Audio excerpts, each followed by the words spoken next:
Real life stories with Liam Johnson. Subscribe and leave a like.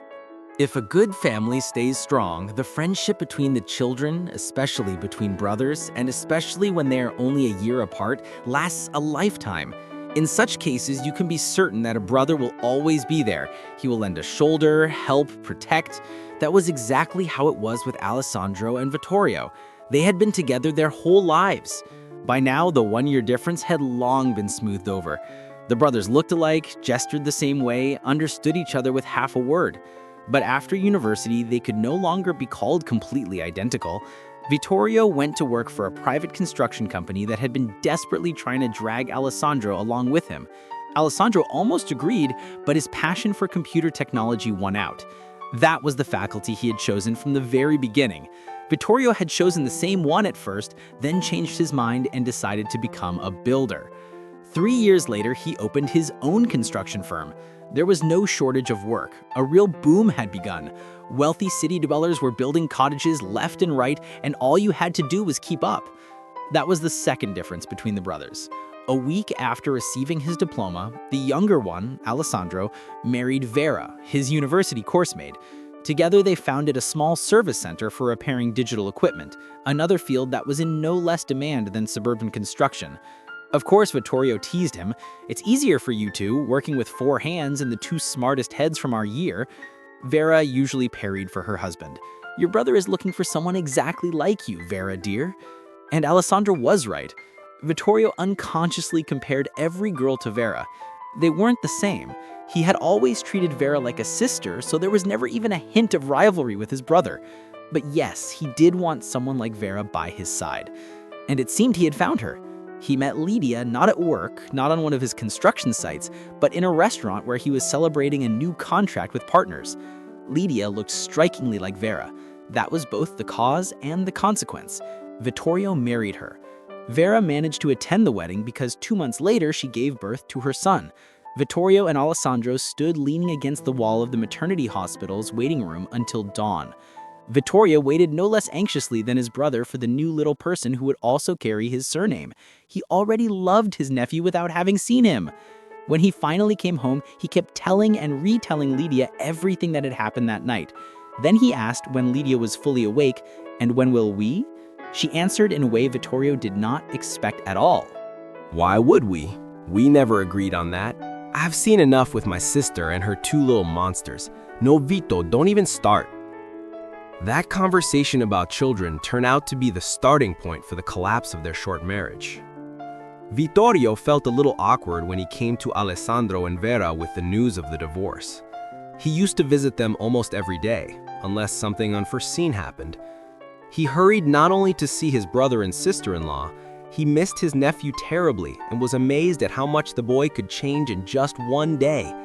Children really do grow not by days but by hours. And yet his own wife was depriving him of a child. Vittorio got divorced and began visiting his brother's house even more often.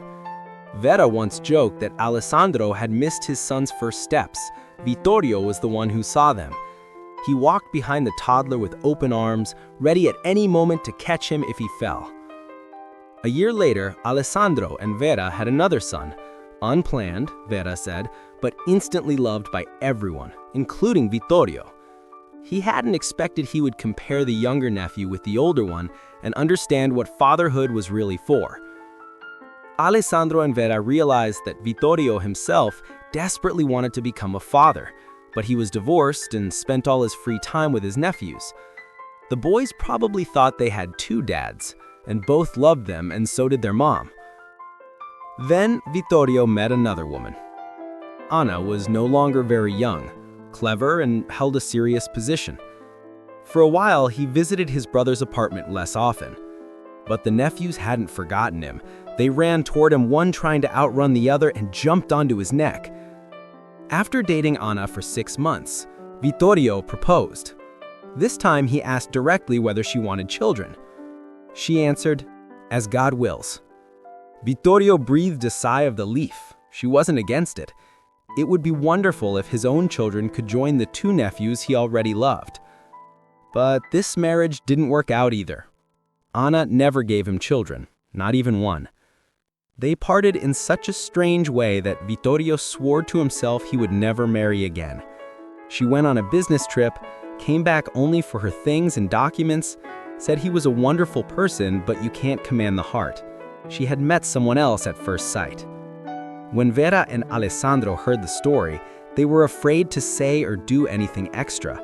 Why did all this keep happening to Vittorio? He took the second divorce calmly, and Vera understood why. He had never truly loved either of his wives, and they had never truly loved him. He would have been a good father, a decent husband, but he never had the kind of relationship she and Alessandro shared. Vera told her husband exactly that, and he immediately agreed. His brother had simply been unlucky. He never met his own Vera. That was why the second divorce was so much easier to bear, especially with the nephews around. They were growing up, becoming real conversationalists. It was interesting to talk with them. The only thing they lagged behind in was sports. They needed to play football more seriously, move more. So Vittorio came up with a grand plan that would affect his brother, his sister-in-law, and above all, the boys. He prepared the design for a spacious, comfortable country house with a sports ground and a swimming pool. First, he showed the project to Vera. The boys overheard and at first thought it was about new computer games, but when they realized what was really being discussed, they exploded with joy. Alessandro came home from work and found them in the middle of this excited discussion. There were almost no arguments. Vittorio's offer was genuinely perfect. Their 3-room apartment had long become too small. The boys, who insisted they were already over 10, needed separate rooms. They decided that Vittorio would first handle the land purchase. Alessandro, now heading a grown company, earned good money. The family had savings. "I'll help," said Vittorio. But according to the estimate, Alessandro could manage on his own, and it wouldn't be their last money. His company had already earned solid respect in the region. The family had no financial problems, and the boys had never known what it meant to lack anything. And now they would soon have a big country house with a pool and a sports ground. The upcoming construction excited Vera too. After the birth of their second son, she no longer worked outside the home, if you didn't count raising children as work. She had been their music teacher, their English teacher, taught them to see objects in 3 dimensions. Now she plunged headlong into designing their future house. Alessandro joined in whenever he had a free minute, looking at sketches, suggesting ideas, but Vittorio was the one in command. Everyone was so absorbed in the construction that they didn't notice Vera growing thinner, the color draining from her cheeks. It became hard for her to walk quickly. Most importantly, she lost control over the boys. They quickly realized they could pretend not to hear Mom when it was convenient.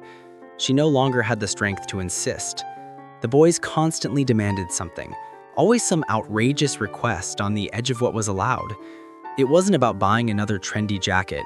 They wanted to go overnight to the lake with older guys, to drive to the neighboring city where a new water park had opened, and they didn't want to wait until Dad or Uncle had time. Now they simply threw tantrums.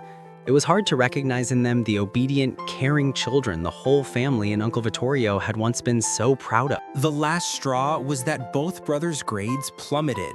Neither qualified even for the school Olympiad, though 2 years earlier they'd been prize winners at the city level. Vera saw it, felt it, but no longer had the strength. She kept silent about how seriously ill she was until Alessandro almost forcibly took her to the hospital. 3 days later, when the tests came back, he learned there was no hope. The disease had already spread almost everywhere. The doctor said they had never seen a woman endure so much pain for so long in silence. But nothing could help anymore. The countdown was in weeks, and it ended. 4 years have passed since Vera's death. Outwardly, Alessandro pulled himself together, but not a single day did he forget whom he had lost. Vittorio understood his brother better than anyone. Vera had been the main woman in Alessandro's life, the main woman for their sons, and for Vittorio, she had been a true sister. And now she was gone. The house they had built, taking into account her every wish, stood finished. She never got to see it completely done, but it looked exactly as she had dreamed. Yet her sons were turning into something she would never have wanted. Vittorio sometimes tried to talk to them, but what could he say? That this wasn't right? That they had to finish school properly? That mom would be upset? They themselves constantly got into trouble. Graduation was approaching and they barely knew anything. Had they never been refused anything, and now they didn't see that their father was shattered by their mother's death and escaped only into work? Vittorio understood. The boys were suffering too. They had to stick together, like twigs in a broom. Bound together, you can't break them, but one by one, anyone can snap them. He told them exactly that. He saw they didn't want to listen, but he loved these teenagers like his own children and felt terribly sorry for his brother.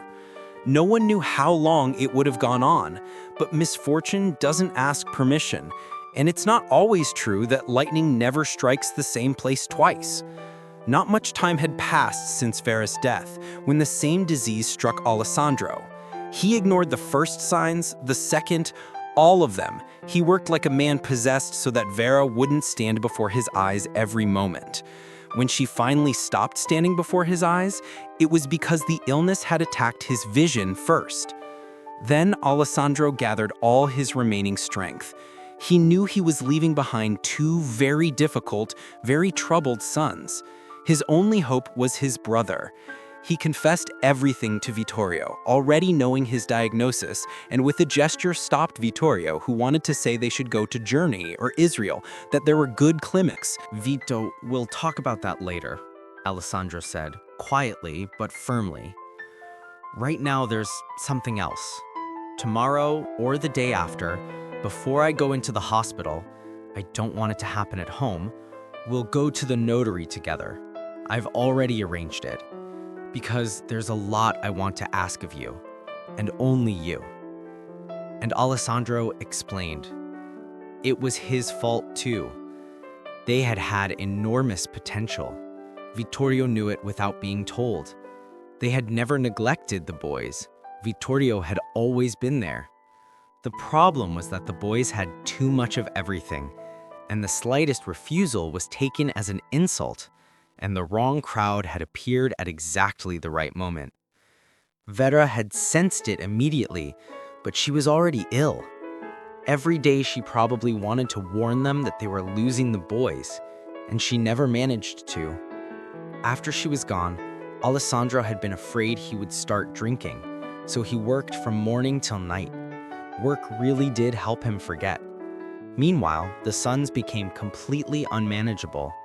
Vittorio had seen it himself. In short, we lost all sense of proportion, Alessandro finished.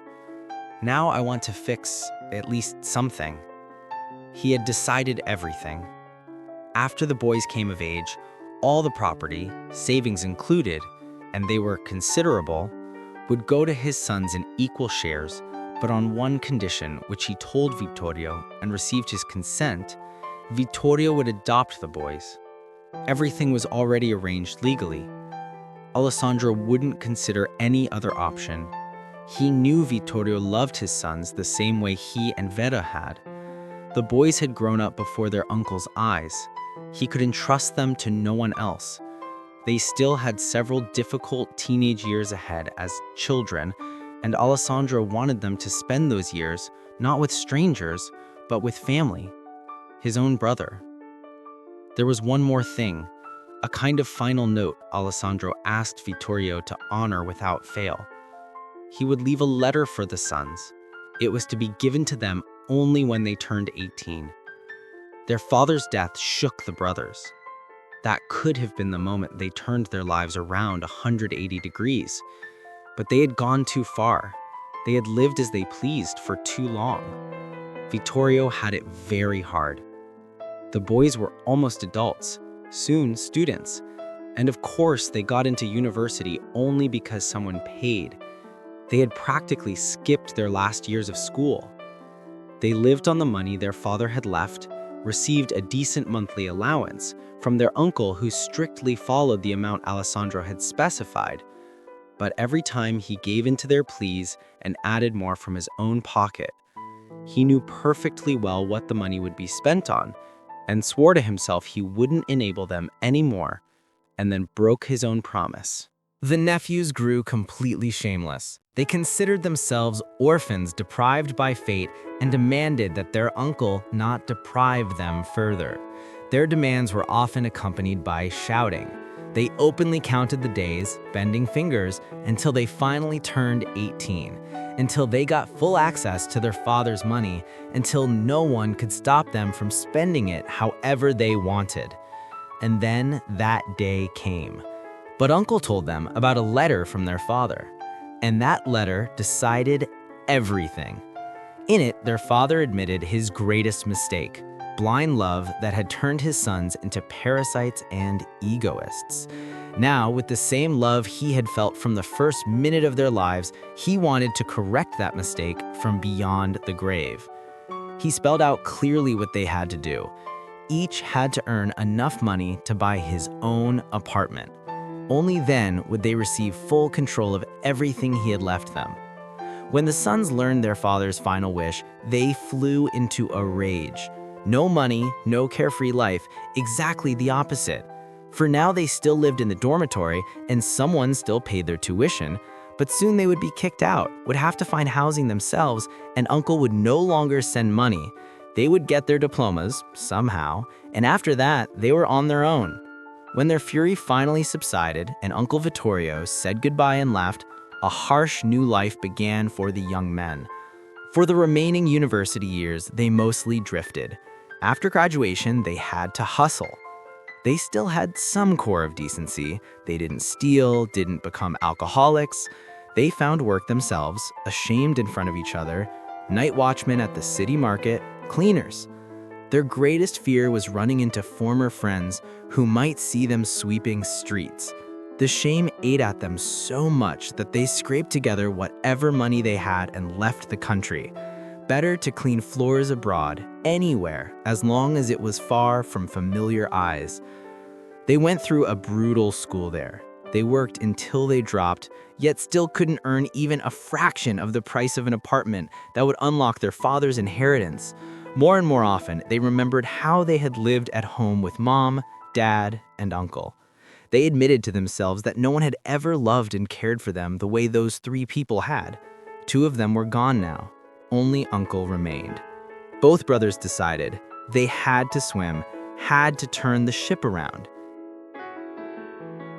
All this time, Vittorio followed his nephews from afar. He kept working, kept his brother's business under control, and almost physically restrained himself from wiring money abroad. He knew how hard it was for them, but he also knew why Alessandro had set such a cruel condition, because he loved his children. The brothers finally understood what had driven their father and their uncle when, as it seemed to them then, they had been thrown overboard, stripped of easy money and wild living. A lot of real goodness had been planted in them after all, by their parents and by their uncle, and in the end, that goodness won. One summer in the foreign city where they were living, a real boom started in custom printed clothes and bags, individual designs, portraits, slogans. The brothers talked it over, calculated, and decided to get into that business from scratch with the few crumbs they had managed to save. They started as apprentices at a company that produced printed clothing. They learned every stage of the process. When they were confident they understood technology, costs, and potential profit, they flew home. First, they went to the cemetery, to their parents' graves. Everything was well kept, fresh flowers in place. Of course, Uncle Vittorio. He had never forgotten their parents, and he had never forgotten them, yet he had done exactly what their father asked. And their father had been right. Now, both brothers understood that. That evening, the three of them sat in the family house. Vittorio looked at his nephews and barely recognized them. It wasn't just that they had grown up. The arrogance, the careless certainty that you could live without doing anything because there was money, that was gone. Now, all three were discussing how to properly open their own business. The young men showed samples of t-shirts and bags. They had drawn the designs themselves, remembering their mother's lessons. Vittorio understood. Life, with a little help from Alessandro, had taught the nephews its own lesson. And that was probably the greatest inheritance. And so it turned out. Making mistakes and immediately correcting them, the brothers opened their own company, first in their city, then in others. T-shirts, bags, pens, and mugs with custom designs appeared made at the brothers' firm. People liked them. The designs were pleasing to the eye and sometimes even made you think. When Vittorio pointed out something that could be improved, the young men answered, "Normal working process, Uncle. That's how you and Dad did it in your companies." Later, they opened branded stores. Online sales were already going strong. 2 years after that, they realized it was time to launch their own clothing brand. Once again, Vittorio gathered his nephews. Tomorrow, they were going to look at apartments they were ready to buy, with money they had earned themselves. The next step would be cars. That meant it was time to receive the inheritance. But the nephews now saw their father's considerable legacy differently. Vittorio had not only preserved it, he had multiplied it. Yet the brothers had already received something far more valuable, the ability to work and earn their own living, which gave them something money alone never could. That was exactly what their father had meant when he set that harsh condition, the only right one. Uncle understood how his nephews felt now, and once again he thought how wise and courageous his younger brother Alessandro had been. Knowing he only had days left, he admitted his mistake and did what a father had to do. A little later, the three of them, both brothers and Uncle Vittorio, decided to keep the cottage and never sell it. It was their family home. New residents would appear there one day. The brothers would have families, children. Vittorio had already said more than once, not addressing either nephew in particular, that it was high time he became a grandfather, for himself and for their real father combined. Then the children would come to this house every summer, play on the same sports ground, swim in the same pool. They would do everything to preserve the spirit of this house. The brothers had been happy here once. Then they made mistakes, but they had long understood everything and would make sure their own children never repeated those mistakes.